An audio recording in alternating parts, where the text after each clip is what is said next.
നീ മഞ്ഞ. കൺഫ്യൂഷനാണ് അല്ലേ? അറിയാതെ നീ പ്രശ്നിക്കുന്ന മണ്ടേട്ടാ. ഈ ഇരിക്കുന്ന ആൾക്കാർ മുഴുവൻ അവസ്ഥ തന്നെയാണ്. ഇപ്പം നിന്റെ കുഴപ്പമൊന്നുമല്ല ഇത്. ഇതെല്ലാവരും അവസ്ഥയിലാണ് ഇപ്പോൾ ഉള്ളത്. ഞാൻ പറഞ്ഞു വന്നത് വളരെ സിമ്പിളാണ്. നിങ്ങൾക്ക് എഴുതിയിരിക്കുന്നത് വായിക്കുന്ന സ്പീഡിൽ അക്ഷരമൊക്കെ നിറങ്ങൾ കണ്ടെത്താൻ പറ്റുന്നില്ല അല്ലേ? ഓട്ടോമാറ്റിക്കായിട്ട് മറ്റേതിലേക്ക് പോവാണ്. എഴുതിയിരിക്കുന്നത് വായിക്കുന്നത് പോലെ ആ വേഗതയിൽ നിങ്ങൾക്ക് എഴുതിയിരിക്കുന്നതിൽ നിന്നുള്ള നിറങ്ങൾ കണ്ടെത്താൻ പറ്റുന്നില്ല. മനസ്സിലാവുന്നുണ്ടോ? അത് സിമ്പിളാണ്.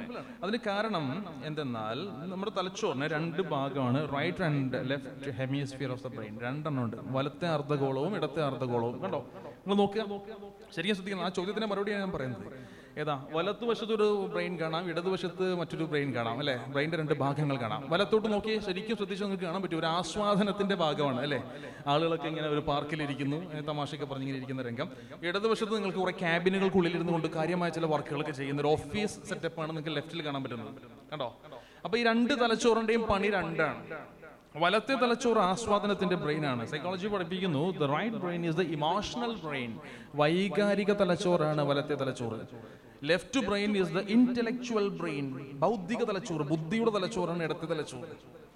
വൈകാരിക തലച്ചോറ് എന്ന് വെച്ച് കഴിഞ്ഞാൽ വലത്തെ തലച്ചോറ് കൺട്രോൾ ചെയ്യുന്ന വികാരങ്ങൾ എന്തൊക്കെയാണ്? അടിയിൽ നിന്ന് മുകളിലോട്ട് വായിക്കാം. സിംപതി, അനുകമ്പ, ആങ്കർ, ദേഷ്യം, ഹെയ്റ്റ്, വെറുപ്പ്, ലവ്, സ്നേഹം എന്നിങ്ങനെയുള്ള വികാരങ്ങളെ കൺട്രോൾ ചെയ്യുന്നത് റൈറ്റ് ബ്രെയിൻ ആണ്. അതേസമയം ഇടത്തെ തലച്ചോറ് എടുത്ത് പരിശോധിച്ചാൽ നിങ്ങൾക്ക് കാണാൻ പറ്റും, കാൽക്കുലേഷൻസ്, കണക്ക് കൂട്ടലുകൾ, ഇന്റലിജൻസ്, ബുദ്ധി, മെമ്മറി, ഓർമ്മ, അറ്റൻഷൻ, ഏകാഗ്രത, ശ്രദ്ധ എന്നിത്യാദിയുള്ള കാര്യങ്ങളെയൊക്കെ കൺട്രോൾ ചെയ്യുന്നത് ലെഫ്റ്റ് ബ്രെയിൻ ആണ്. റൈറ്റ്? അപ്പോൾ ഇതിൽ ഏത് തലച്ചോറാണ് നമുക്ക് ഏറ്റവും കൂടുതൽ വേണ്ടത്?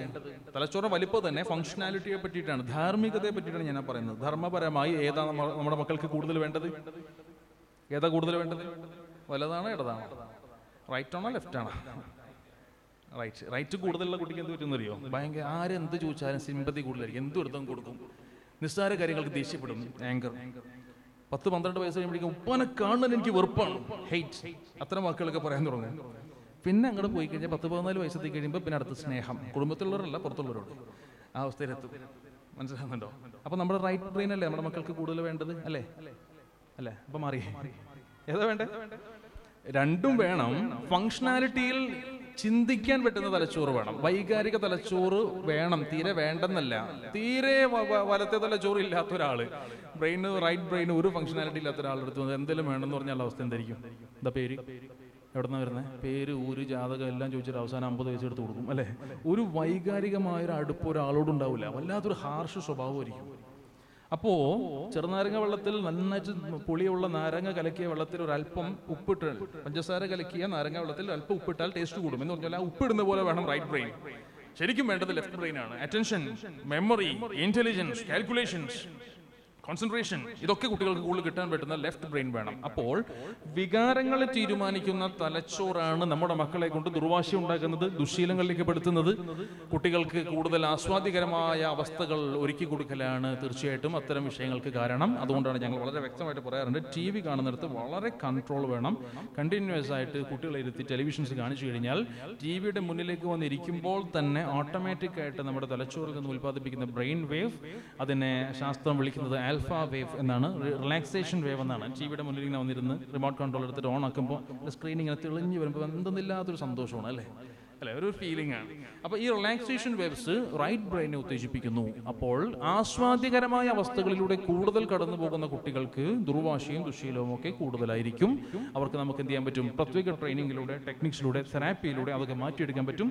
വരാതിരിക്കണമെങ്കിൽ ചിന്തിക്കുന്ന തലച്ചോറിന് പ്രാമുഖ്യം കൊടുക്കണം. പസിൽസ്, പിന്നെ ബിൽഡിംഗ് ബ്ലോക്സ്, ഇങ്ങനെ കുറെ സാധനങ്ങളൊക്കെ കൊടുത്തുകൊണ്ട് കളേഴ്സ് പഠിപ്പിച്ചും കാര്യങ്ങളൊക്കെ, അത്തരം കാര്യങ്ങളെ പറ്റി ഗെയിംസ് ഒക്കെ കുട്ടികൾക്ക് ചെറുപ്പത്തിൽ കൊടുക്കണം. TV-യുടെ മുന്നിൽ പിടിച്ചിരുത്തിക്കൊണ്ട് ആസ്വാദികരമായ ബ്രെയിനെ കൂടുതൽ ഉത്തേജിപ്പിക്കുന്ന പ്രവർത്തനങ്ങൾ കുറയ്ക്കണം. അങ്ങനെയുള്ള കുട്ടികളിലാണ് ദുശ്ശീലവും ദുർവാശിയും ഒക്കെ കൂടുതലായിട്ട് കാണുന്നത്. പ്രവാസികളുടെ കുട്ടികളിൽ കൂടുതലായിട്ട് അത് കാണുന്നുണ്ട്. അത് കൂടുതൽ ഞാൻ നേരത്തെ പറഞ്ഞതുപോലെ പ്രവാസ ജീവിതത്തിൽ നിങ്ങളുടെ സമയം തിരക്കുള്ളതാണ്, കുട്ടിയെ പുറത്തു വിടാൻ പറ്റൂല, ഫ്ലാറ്റ് ജീവിതമാണ്. അപ്പോൾ കുട്ടിയെ അടക്കിയിരുത്താനുള്ള മാർഗ്ഗം എന്താ? ഒരു ടിൻ ഫുഡ് കയ്യിലേക്ക് കൊടുത്തിട്ട് കുട്ടി TV-യുടെ മുന്നിൽ ഇരുത്തി കഴിഞ്ഞാൽ പിന്നെ കുട്ടിയുമായി TV-യുമായി അതാണ് ഇടപെടൽ. റൈറ്റ് ബ്രെയിൻ കൂടുതൽ ഡെവലപ്പ് ചെയ്യും, ലെഫ്റ്റ് ബ്രെയിൻ ചുരുങ്ങും. ഓട്ടോമാറ്റിക്കായി ചുരുങ്ങും, വികസിക്കും എന്നതിൻ്റെ അർത്ഥം ഈ ഘടനാപരമായിട്ടുള്ള ഷേപ്പ് മാറുന്നല്ല, മറിച്ച് അതിൻ്റെ ഫംഗ്ഷനാലിറ്റി റൈറ്റ് കൂടും. വൈകാരികമായ വിഷയങ്ങൾക്ക് കുട്ടികൾക്ക് താല്പര്യം കൂടും. അത്തരം കാര്യങ്ങൾ വളരെ ശ്രദ്ധിക്കേണ്ടതാണ്. അതൊക്കെയാണ് ഇതിൻ്റെയൊക്കെ കാരണം. അത് നമുക്ക് എന്ത് ചെയ്യാം, തെറാപ്പിയിലൂടെയും കൗൺസിലിങ്ങിലൂടെയും ഗൈഡൻസിലൂടെയും മാറ്റാൻ പറ്റും. 12 വയസ്സിന് താഴെയുള്ള കുട്ടികൾക്ക് കൗൺസിലിംഗ് ഇല്ല.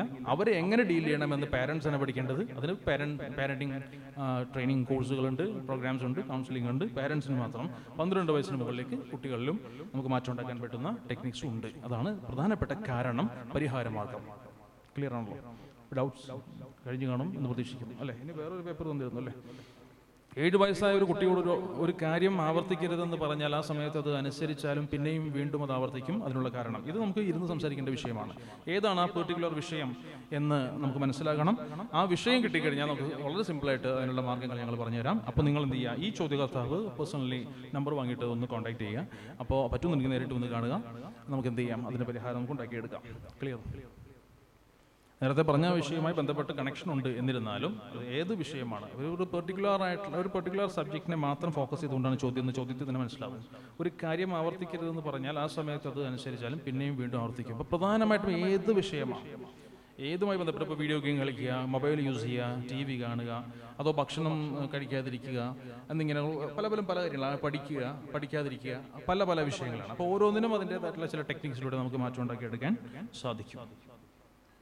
എനിക്ക് തോന്നുന്നു അല്ലേ, നമ്മുടെ അടുത്ത പ്രാസംഗികൻ ബഹുമാനപ്പെട്ട ഹംസ സ്വഹബ എത്തിയിട്ടുണ്ട്. അദ്ദേഹത്തിൻ്റെ പ്രഭാഷണം ഞാൻ വരാൻ അല്പം ലേറ്റ് ആയതുകൊണ്ടാണ്.